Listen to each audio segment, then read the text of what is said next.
are you? And you know what, man? We are ready to rock and roll and our topic today, what's gonna just dive deep into specifically enough. The book is soon going to be out. So Yes. give out the name, the book, how pre-orders are available, and get people to go ahead and buy Okay. during this holiday season.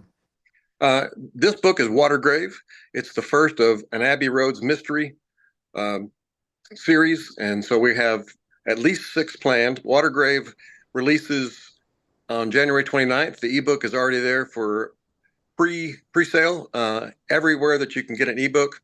It's all different formats. So, in fact, I can't even remember all the formats, but I know that it's anything e-publishing, and you can get them through Ingram, you can get them through Amazon, you can get them through all the major forms. Then on February 1st, I have my book launch here in Franklin, Tennessee, and I have a theater full of people coming.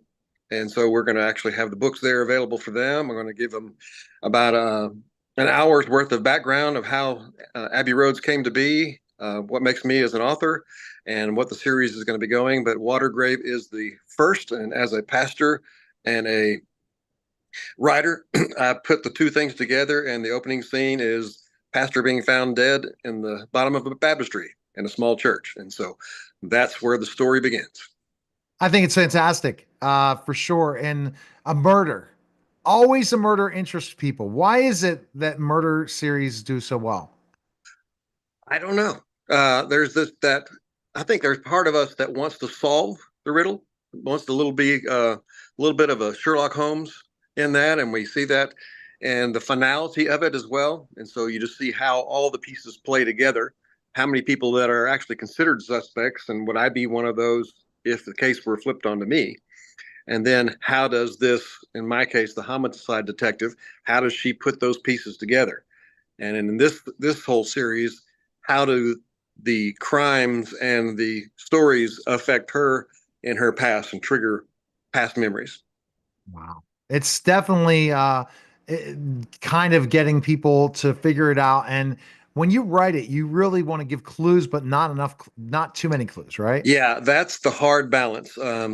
In my last one with the Scales of Justice, listening to people on that, and with the series, the fantasy series from the Cane Shade juries, of hearing the feedback from people when they discovered and when they got it. That's what helps me. But you kind of write it backwards, so I know the ending, and the thing is not to telegraph it, but at the same time, when they get to the end, to say, "Oh, there are the clues," like a M. Night Shyamalan. If you watch The Sixth Sense, Yeah. then you get to the end and it's going, oh wow, and then you go back and all those things have been there for you, so you can watch it again or read it again. And what do you think you've learned? How do you can do that so you don't give it away? Have you gotten feedback when you first wrote your first book with Yeah, involving murder and um, learned from that from your readers? I did, and I got a lot of feedback on this one from my agent as well as the publisher, who each have read it several times. And so we went back and tweaked a few things. We added a few breadcrumbs here and there where it wasn't quite as obvious as I'd liked it to have been. But that's the thing I'll learn, as I go through the series, and each book a little more complicated than the one before. I've already turned in the first two. The next one comes out end of July, and that is the least of these.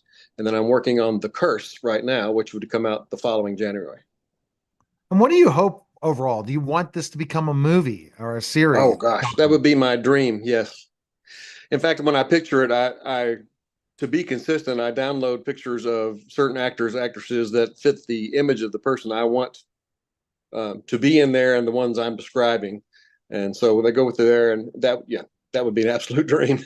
Now, so let's think about the specifically enough the process of doing that. Okay. That would be PureFlix or something to go reach out to them specifically for that story or that series. Some Christian, because that's the thing is you have the Christian tones of this book, right? This is not right. Right. Well, the problem I have, and this is what the publishers, that's his niche as well, is sometimes we come off as too Christian for the secular audience and too secular for the Christian audience. So I'm in that gap between the two, and my audience is those primarily women, but who have been tainted or hurt by the church in some way and disappointed by the church in some way, and so it's kind of a reclaiming for them and keeping that balance of authentic, being authentic with her feelings at the same time trying to put in for me as a pastor side of that the the characters and the clues that would lead to authenticity of faith. Okay, fantastic. It's pretty exciting. And that's got to be a goal and a dream. But it's very interesting when you talk about, particularly enough, the whole process uh to make sure that you can keep your readers engaged throughout. Right. It's interesting that your agent teaches you that, and also the publisher teaches you that. Look out, you don't want to give things away. Yeah, and I'm very uh, thankful that I have a publisher that has that much interaction with me. Yeah, that's important because you learn from it. And Mm-hmm. what would you offer when you're writing something to because you read it, you might think it's a masterpiece, but then you hand it to somebody else, and then you figure things out, don't you? Yeah, I'm probably my worst critic, so I don't think it's a masterpiece when it comes out of my hands, and I have a hard time of letting it go once I'm finished. So that affirmation from my uh, my agent to say that she liked that and she was excited about this or that surprised her and they got to the end and where did that come from? So those I like that O. Henry type of ending where you get there and it's a surprise, but at the same time, you can go back and look at all those clues. All right. Best place to go is mitchellscarnesauthor.com, right? Yes, it is. And then And I would also, love to hear from people. yeah, and that's it. And people go ahead and pick up the book. Appreciate it, Mitchell. Thanks again.